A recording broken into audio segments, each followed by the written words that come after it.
It was a strange figure, like a child. Its hair, which hung about his neck and down his back, was white as if with age, and yet the face had not a wrinkle on it, and the tenderest bloom was on its skin. But the strangest thing about it was that from the crown of its head there sprung a bright, clear jet of light.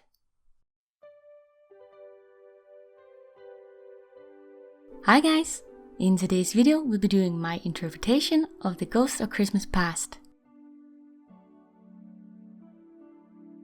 I use a second-hand Watercolor doll for this project, and I chose it because it has a very round and sweet face mold, which I felt would fit the almost childlike look it's supposed to have. It's clearly described that he, or in my case she, has white hair, so we'll be removing the original hair.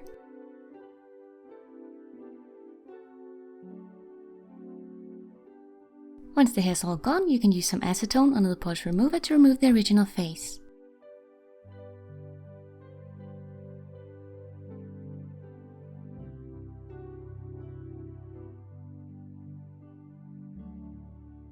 Give the face a wash, then prime it with the Mr. Super Clear spray and get out your materials for the repaint.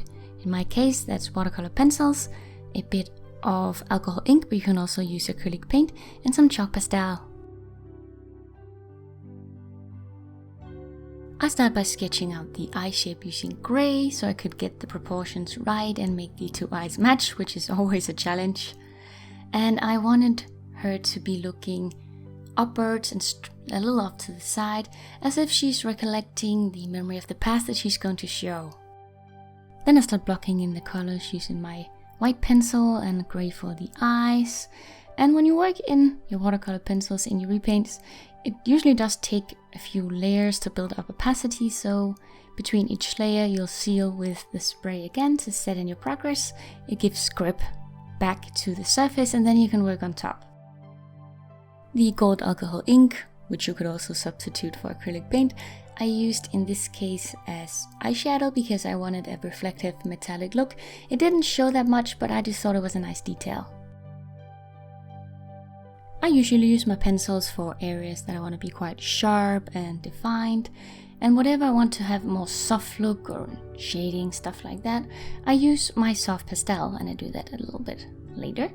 And I added mostly skin tones, pinkish skin tones to this because the doll is already pink, so I just thought it brought it to life just a little bit more without me having to change the entire skin tone of the body as well.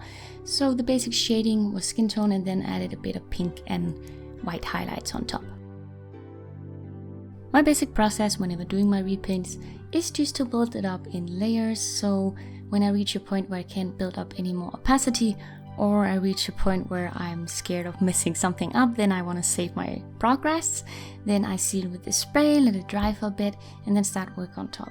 And if you've seen my videos before, you'll have seen this many times. So I figured instead of explaining every single step, I'll just let you see it on the screen. And then we can talk a bit about my process of, designing the character instead.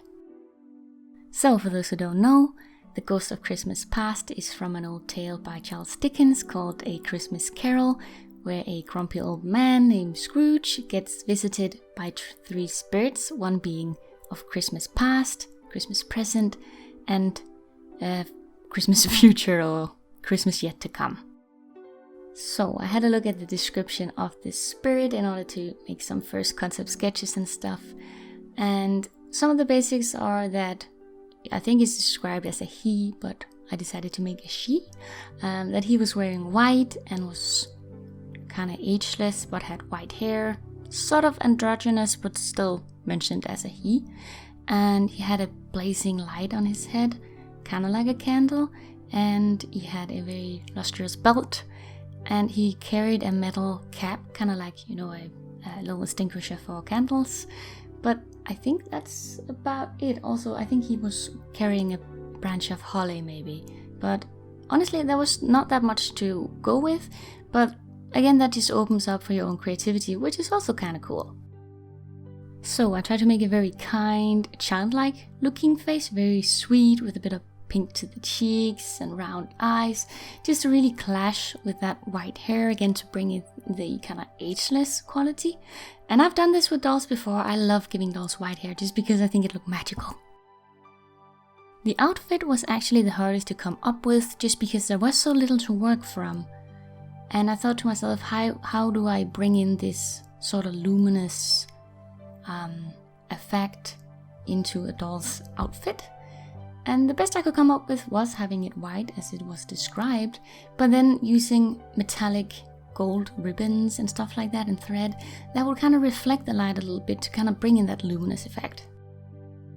My first encounter with this character was actually when I watched a Muppet Christmas Carol when I was a child, and the Ghost of Christmas Yet to Come really scared me silly. So I didn't dare watch the movie until a few years ago, and now it's one of my favorites, so yeah, there you go. But in that movie, the spirit of Christmas past is portrayed as what seems like a very young child with a sort of female voice, but also a very flowy white dress. So I kind of wanted to bring in that kind of flowy feel to my dress as well. I really wanted the dress to have a feel of something that would have maybe been worn in the past. I didn't think of a specific time period. I just took,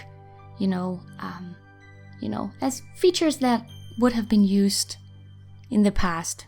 I still use them now, but I went for a corset and also some lace bell sleeves and some ruffled lace detail on the skirt as well. Again, bringing in the flowy, but making it feel sort of vintage. So here we're coming up to the end of the repaint part where I'm just adding the final details, like making the eyeliner very opaque in black with the bottle effect of my watercolor pencil, and also giving the white highlights of the eyes before I seal it in the final time. And then I had to add just a sprinkle of glitter, because I have a problem and it's golden, reflective and magical. So yes, reasons. Then I added some 3D doll lashes, which I usually do, which is why I don't paint on any upper lashes in the actual repaint. And then I glazed the eyes just because I really think it makes the colors pop. And here she is, ready for hair. I used some white acrylic yarn, which I brushed out and straightened with my flat iron, and then glued it onto the head. A lot of people ask me in the comment why I glue the hair and not reroot it, and it's because of two reasons. First off, rerooting takes a long time and I think it's really boring. Secondly, I just think it gives the doll a big head of hair, it adds a lot of thickness, and I just like gluing it on in smaller pieces so I can control it and keep it thinner, which I just think looks nicer. For styling, I just twisted the front strands together and gathered them at the back. And then on top of the head, I made a almost little crown thingy with this little line of LED lights, just so we could add that bit of light on top of her head. To start the outfit, I used the kitchen film and tape method to make my pattern, which you've seen me done 1,000 times before, and then I traced the pieces onto paper so I can trace them onto my fabric. And I think this method is really good for giving you a sense of how to sew your pattern pieces back together because you know how they fit. And in order to get a pattern on the corset, I decided to use some gold thread on my sewing machine and just use some of the decorational stitches in lines like next to each other, so you could kind of make your own pattern, because finding small patterns that fit for doll clothes can be really hard sometimes. I played around with a few different stitches before settling on this one, and then you want to sew the pieces together for the two sides of the corset. For the centerpiece of the corset, I kept it white, and I hemmed the top and bottom edge before using this metallic gold ribbon that I had to make a crisscross pattern, attach this and then sew it between the two side pieces.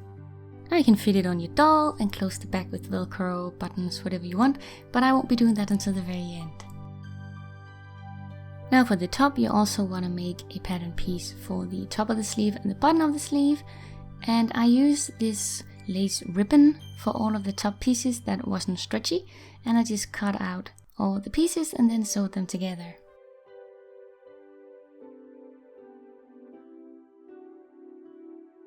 Once that's done, you want to tug it in under the corset and sew it in place. After that, I cut two triangular pieces and ruffled them up and sewed these around the neckline.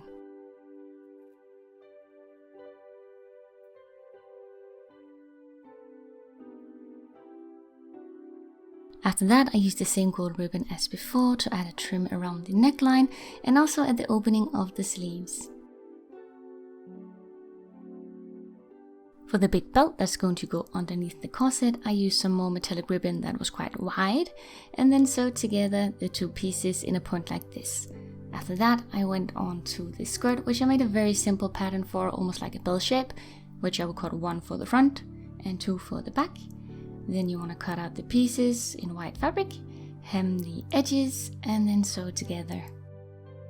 And this is just the basis of the skirt, where we're going to add the ruffle details to.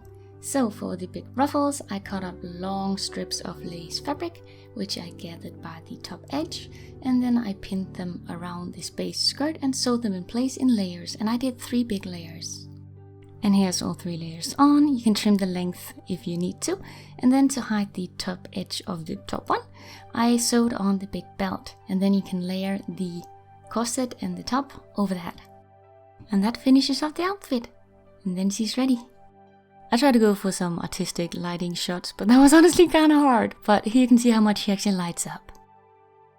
In dim light, the gold details on her clothes still does reflect the light, which I think is kind of cool. Overall, I'm really happy with how she turned out, and I hope you guys enjoyed my take on the character. Thank you guys so much for watching, hit the like button if you enjoyed the video, and I'll see you guys in a new one real soon. Bye!